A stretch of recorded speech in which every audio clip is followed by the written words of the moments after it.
आप देख रहे हैं खास मुलाकात। मैं हूं राहुल कंवल।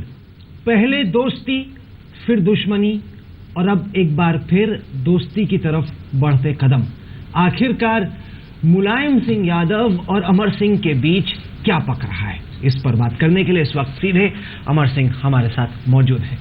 आपने कई पॉलिटिकल पार्टियों का जाके पानी पिया, लेकिन लग रहा है कि आखिरकार जो घर है आपका वो आपको पुकार रहा है। क्या हुआ ये? इतनी जबरदस्त दुश्मनी हो गई थी दोस्तों के बीच, अब ये दुश्मनी दोस्ती में कैसे बदलती नजर आ रही है? आपकी गलती नहीं है। साक्षात्कार लेने का आपका तेवर ऐसा ही होना चाहिए जैसा है। लेकिन सबसे बड़ी बात यह है कि दुश्मनी किसको कहते हैं? दुश्मनी उसको कहते हैं कि आपकी जानलेवा दुश्मनी हो, आप एक दूसरे का सर तोड़ रहे हो, जैसे अन्ना द्रमुक का और द्रमुक का तमिलनाडु में है, जैसे ममता बनर्जी का और वामपंथियों का पश्चिम बंगाल में, ऐसे आप दुश्मनी कर सकते हैं। जैसे विचारधारा के स्तर पर कांग्रेस और अन्य धर्मनिरपेक्ष दलों का भारतीय जनता पार्टी से है, इसे आप कह सकते हैं कि वापस लौटने का कोई बिंदु या कोड नहीं। सबसे पहले तो आप जान लें राहुल जी कि हमारा मुलायम सिंह के साथ कोई राजनीतिक संबंध नहीं है, कोई राजनीतिक महत्वाकांक्षा नहीं। जब हम उनके साथ काम करते थे तब भी नहीं थी, और इस समय जो मैं अभी तक सांसद हूँ, इसके लिए भी मैंने हाथ जोड़ करके मुलायम सिंह जी से मना किया था कि मुझे सांसद मत बनाइए।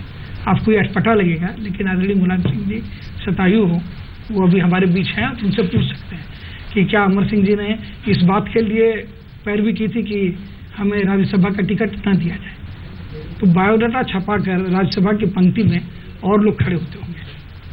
हमारी राजनीतिक महत्वाकांक्षा और मुलायम सिंह की राजनीतिक महत्वाकांक्षा का एकीकरण हो चुका था। मेरे कोई बेटे नहीं है। अखिलेश यादव की पढ़ाई से लेकर विवाह तक, और विवाह के बाद पहली बार कन्नौज का चुनाव मुलायम सिंह पक्ष में नहीं थे, और हालांकि ज्ञानेश्वर मिश्र कभी भी हमारे पक्ष में नहीं रहे, लेकिन मेरे एक निर्णय का उन्होंने समर्थन किया जब हमने पहला चुनाव अखिलेश को जबरदस्ती लोकसभा का लड़वाया था। और प्रदेश समाजवादी पार्टी का अध्यक्ष अस्पताल में जब मेरी डायलिसिस हो रही थी, तो उस समय मुलायम सिंह जी। आप कह रहे हैं कि दुश्मनी नहीं थी आपकी, लेकिन मेरे पास बयान है, आपने उनको सांप कहा कि दुश्मन की तरह है, जो सांप, जो घास में जो सांप होता है उसकी।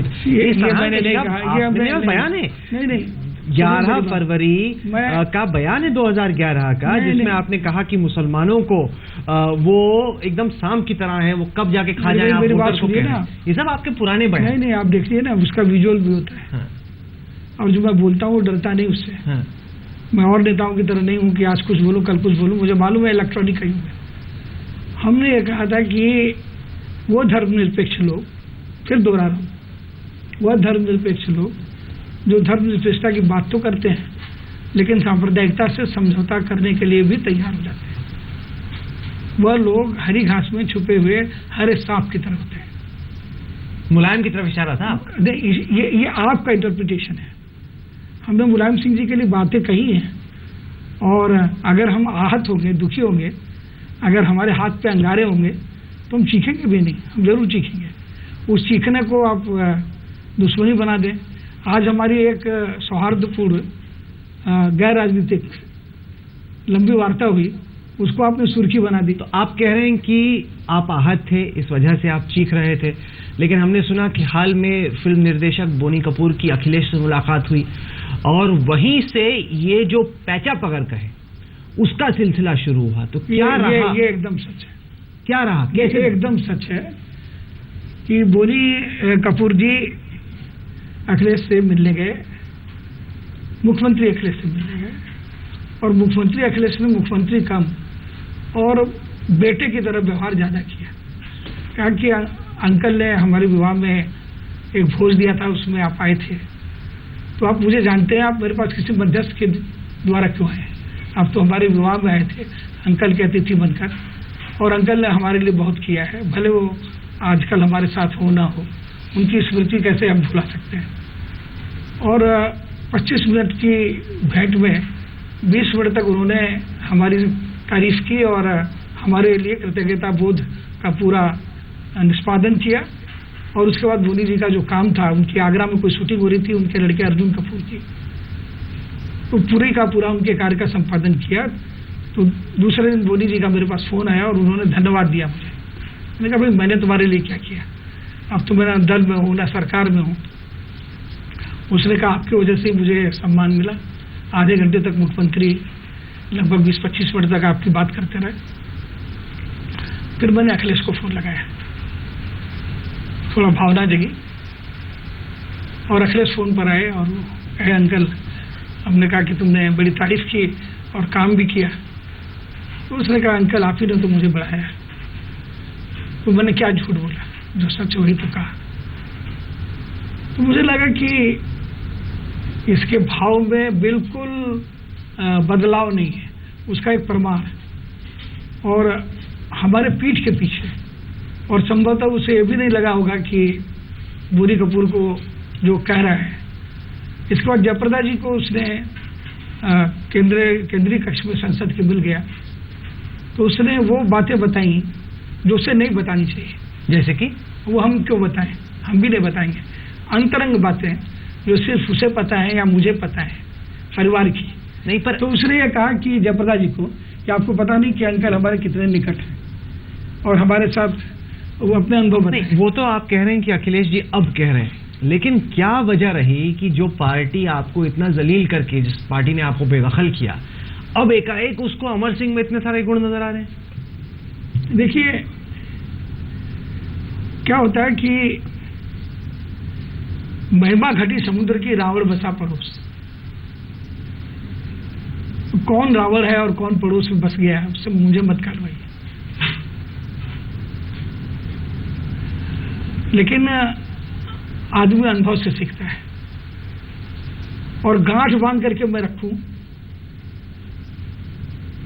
अगर मुलायम सिंह जी हो, हमसे बड़े जरूर है लेकिन हमारा उनका मित्रवत व्यवहार है, लेकिन अखिलेश जो हमारे बेटे की तरह है, जब वह मुख्यमंत्री है और उसके ये भाव है, तो फिर उस बच्चे के लिए भी गांठ बांध के रखूं। बच्चा मतलब मैं मुख्यमंत्री को नहीं कह रहा हूं, अखिलेश को कह रहा हूं। मुख्यमंत्री अखिलेश यादव हमारे लिए पद की गरिमा के अनुसार संवैधानिक रूप से, मैं उत्तर प्रदेश के मुख्यमंत्री को, जिसका पद नरेंद्र मोदी के बाद है, उत्तर प्रदेश का मुख्यमंत्री जब तक उस कुर्सी पर बैठा है, नंबर 2 मानते हैं? हिंदुस्तान के प्रधानमंत्री के बाद वो होता है। नहीं, उत्तर प्रदेश की इतनी बड़ी आबादी है, उसमें इंग्लैंड और जर्मनी दोनों की प्रविष्टि हो जाती है, और वो 226 की सत्ता लेकर के बैठा हुआ मुख्यमंत्री है। मीडिया उससे जो कह दे। नहीं, पर काम तो ठीक से नहीं कर पा रहा है वो। ना कानून व्यवस्था ठीक है, ना निवेश आ रहा है। आप पश्चिमी उत्तर प्रदेश उठा के देख लीजिए, किस दिन कहाँ दंगा भड़क जाए इसका कुछ नहीं कहना। तो लाजमी तौर पे जिसको आप बच्चा कह रहे हैं उत्तर प्रदेश का मुख्यमंत्री, वो अपने काम में तो कामयाब नहीं हो रहा है। देखिए ऐसा है, सबसे बड़ी गलती ये हो रही है मेरे हिसाब से कि संप्रेषण कम है। एक अच्छे दिन आएंगे, लेकिन अच्छे दिन आने से पहले अच्छे दिन आने की घोषणा करने का एक भाव होना चाहिए, एक संवाद होना चाहिए। मैं समझता हूं कि जनता और सरकार के बीच में भयंकर संवादहीनता है उत्तर प्रदेश में, हर जगह है। नहीं, मैं तो उत्तर प्रदेश की बात कर रहा हूँ ना। हर जगह है उत्तर प्रदेश। आप मानेंगे कि नहीं कि अखिलेश लॉ एंड ऑर्डर में फेलियर रहा है? ये अब नहीं मानेंगे। नहीं, क्यों नहीं मानेंगे? आंकड़े ये बताते हैं 600 दंगे हुए हैं पिछले कुछ महीनों में। इसलिए नहीं मानेंगे कि दंगे उत्तर प्रदेश में, मैं नहीं कर रहा, इकोनॉमिक टाइम्स के एडिटोरियल में है, इंडियन एक्सप्रेस की फ्रंट पेज स्टोरी है, वो 10 जगह जहां उपचुनाव होने हैं वहीं दंगे हो रहे हैं। नहीं, पर कौन करवा रहा है? सीनियर मंत्री पुलिस को कहते हैं कि एक समुदाय विशेष के खिलाफ आप FIR दर्ज ना कीजिए। पूरा भेदभाव हो रहा है, इस वजह से वहां पे लोगों में, इस वजह से सीनियर मंत्री की बात कर रहे हैं। एक और सीनियर मंत्री की रिपोर्ट आई है शिवपाल जी की, उसमें कौन करा रहा है? आप एक सीनियर मंत्री की बात बोलते हैं, डरिए मत। और नितिन गडकरी जी हमारे मित्र हैं, उनका नाम मुझसे निकल जाता है, अमित शाह जी, यह चुनाव प्रचार में जिस सीनियर मंत्री की आप बात कर रहे हैं, वो सीनियर मंत्री और अमित शाह जी दोनों को भारत के निर्वाचन आयोग ने एक तराजू पर रखा था। नहीं, पर फिर क्लीन चिट मिल गई थी अमित शाह को। फर्क है, आजम खान तो खिलाफ सेंसर आया था, अमित शाह को क्लीन चिट मिल गई थी। क्या आपकी राजनीतिक याददाश्त कमजोर हो गई? अमर सिंह कमजोर नहीं हुई है। ये शब्द खूब प्रचारित हुआ था मैं आपको बता रहा हूँ नहीं कि बदला लेंगे। समर्थ को नहीं दोष गोसाई, जो समर्थ हो ना, गोस्वामी तुलसीदास जी ने कहा है समर्थ को नहीं दोष गोसाई। इतनी बड़ी सत्ता है, इतनी बड़ी लहर है, तो खाता ना भाई, जो अमित शाह कहे वही है सही। और मेरे अमित शाह से कोई व्यक्तिगत बैर नहीं है, न मोदी जी से बैर, मैं सम्मान करता हूँ। लेकिन मैं तो न तो इस बयान का समर्थन करता हूँ कि कारगिल में मरने वाला मुसलमान है। मैं तो ये कहता हूँ कि कोई सिख, कोई जाट, मराठा, कोई गुरखा, कोई मद्रासी, सरहद पे मरने वाला हर वीर है हिंदुस्तानी। और जब मैं उस बयान का समर्थन करता हूँ, ना मैं इस बयान का समर्थन करता हूँ कि बदला लेना है। नहीं, पर मुझे ये बताइए कि आपने खड़ी की अपनी पार्टी राष्ट्रीय लोक मंच, फ्लॉप हो गई, फिर आप गए, आपने राष्ट्रीय लोकदल की टिकट पे चुनाव लड़ा, वहां पे आप जीते नहीं। चर्चा ये भी हुई कि कांग्रेस पार्टी आपको गौतम बुद्ध नगर नोएडा से खड़ा करना चाह रही है। इन सब चीजों को देखने के बाद क्या आप इस निष्कर्ष पे पहुंचे हैं कि अमर सिंह के लिए समाजवादी पार्टी ही बेस्ट है, कहीं पे आप फिट नहीं होते दूसरी जगह? नहीं, मैं आपको इसका उत्तर देता हूं। राष्ट्रीय लोकमंच वो दल से ज्यादा 2 महीने के अंदर बनाया हुआ एक मंच था, जिसके माध्यम से मैं अपने अंदर की आग उगल सकूं। 2 महीने में कोई दल नहीं बनता। और राष्ट्रीय लोकदल, मैं अजीत सिंह जी को साधुवाद दूंगा और उनका धन्यवाद करूंगा। इसके पीछे की कहानी आप सुन लीजिए। इसके पीछे की कहानी ये है कि मैंने सोनिया गांधी जी से और राहुल गांधी से जयप्रदा जी के लिए मुरादाबाद का टिकट मांगा, और मैं इन दोनों का आभारी हूं कि उनको टिकट दे दिया गया। फिर एकाएक दूरदर्शन के पर्दे पर मुझे दिखाई दिया कि गौतम बुद्ध नगर से चुनाव लड़ सकते हैं अमर सिंह। प्रदेश कांग्रेस के अध्यक्ष निर्मल खत्री ने मुझसे अनौपचारिक रूप से बात की और कहा कि गौतम बुद्ध नगर से भाई साहब आप कह रहे हैं कांग्रेस ने आपको टिकट ऑफर की? अनौपचारिक रूप से उन्होंने बात की। पूरी बात सुन लीजिए ना। इतना गौतम बुद्ध नगर से आप चुनाव लड़ेंगे तो जीत सकते हैं, ये निर्मल खत्री ने कहा। बाकी हाईकमान जाने।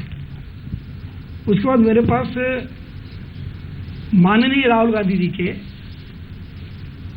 काउंसिल कीपर भंवर जितेंद्र सिंह जी मुझसे संपर्क में आए और कहने लगे कि कांग्रेस ने निर्णय लिया है, एक बहुत बड़ा निर्णय लिया है कि हम आपको गौतम बुद्ध नगर से आप निर्दलीय चुनाव लड़ें, कांग्रेस बिना प्रतीक दिए आपका समर्थन करेगी, और जयप्रदा जी को मुरादाबाद से टिकट देते हैं और 5 मिनट के अंदर मुझे आप बताइए। बोले क्यों? बोले क्योंकि आप दागी हैं। जिसके लिए चोरी करिए, अगर आप दागी कर रहे हैं, मेरे पर आरोप क्या था, हमने सरकार बचाया, हम क्या मंत्री बने केंद्र में? हमने क्या उसके बदले में हमने कोई पुरस्कार लिया? और जब अदालत ने हमें क्लीन चिट दे दी और जब वो कैस्टेल जो सुप्रीम कोर्ट के निर्णय के अनुसार जब उसका संबंध हमसे नहीं पाया गया, उस क्लीन चिट के बाद, नहीं टोकिए मत, अगर भंवर जितेंद्र सिंह हमें दागी कर रहे हैं तो ऐसी दशा में मेरे पास एक ही उपाय था कि मैं चुनाव लड़ूं और चुनाव लड़ करके मैं बताऊं कि कम से कम ये आरोप हमारे ऊपर विरोधी भी नहीं लगाएंगे। और आपको जान के आश्चर्य होगा, भारतीय जनता पार्टी से भी ना तो आदरणीय नरेंद्र मोदी जी ने, न तो भाई राजनाथ सिंह जी ने, नरेंद्र मोदी तो हमारे विरुद्ध आए ही नहीं, न तो मुलायम सिंह जी ने, तो उस चुनाव को लड़ करके, और चाहे मैं हार गया लेकिन कांग्रेस के बड़े बड़े कद्दावर काबीना मंत्री से अधिक वोट प्राप्त करके मैंने परम आदरणीय सोनिया जी को चुनाव के नतीजे से एक दिन पहले बताया कि मैं चुनाव लड़ लिया, मैं दागी नहीं हूँ, विवादित नहीं हूँ, और ये भी आप जान लीजिए मैं हार रहा हूँ, लेकिन यह मैं चुनाव के नतीजे का पहले आपको बता रहा हूँ। पर यह हकीकत है, आप कह रहे हैं कि अमित शाह से आपका कोई बैर नहीं, मोदी से आपके रिश्ते ठीक ठाक हैं। क्या यही वजह है कि मुलायम को इस घड़ी में अमर सिंह की याद आ रही है, जब उत्तर प्रदेश में स्थिति खराब है और निवेश आ नहीं रहा, कानून व्यवस्था की स्थिति काबू के बाहर है? क्या एक इसी वजह से अमर सिंह को इन सब चीजों को फिक्स करने के लिए पार्टी में वापस लाने के बारे में सोचा जा रहा है? ये सवाल पूछेंगे अमर सिंह से एक छोटे से ब्रेक के बाद। आप देखते रहिए आज तक।